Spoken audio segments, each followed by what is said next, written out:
Sharkhead, Pop Kid, what? Blackmouth. These are Jamaicans. Y'all met Brian. They call him Chinaman. And we had another guy who was over us whose name was Sleepy.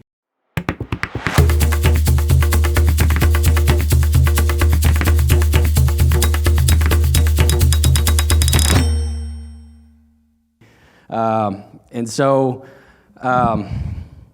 we were working at these houses one day that you see there, and some of the Jamaicans were talking to each other, and I heard them call somebody Kevin.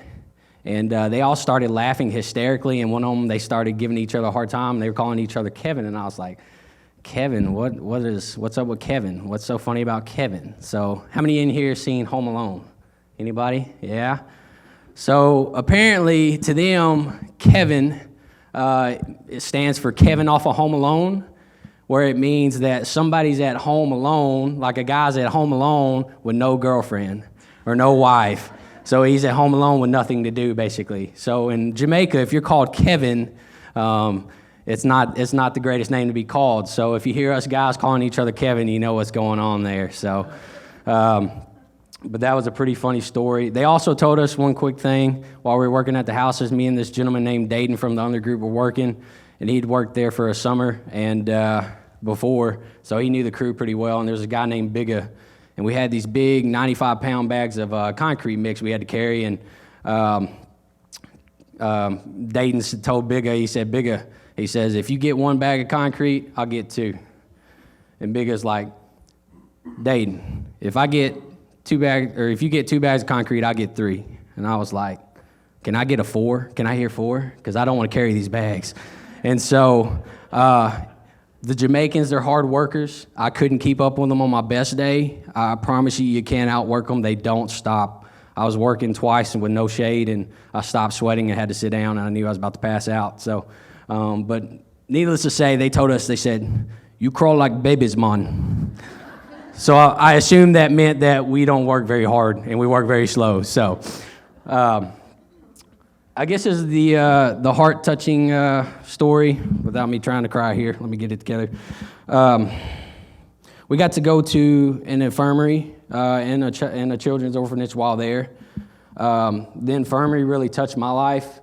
I got to speak and pray and sing to several people who may have been mentally challenged or just had some sort of illness or sickness going on, but the big thing that touched my life was that there was a gentleman named Henry, and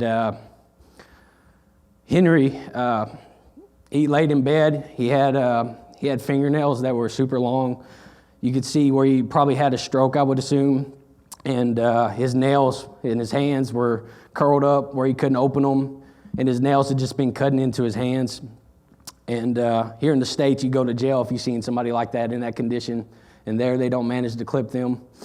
But Henry, me being a physical therapist assistant, Henry wanted somebody to stretch him, and so when I heard that, I had somebody take me to him, and I stretched Henry, his arms, his hands, his feet. I let him sit up in bed for a little bit, and I don't know how long it'd been since he had sat up. But when I got done, he said, I thank God for you. And that was the hardest thing for me to hear, because I see so many people over here and they're thankful for me. And I have some people who are not thankful for me. But just to have somebody so thankful, just working with him for 30 minutes and knowing that it probably won't do no good without the healing of God. But he was just so thankful to be moved, very little, that I had time to move him. So, it touched my life, and it taught me that time and compassion is something that we need to give up to love on other people the way Jesus did. Thank you.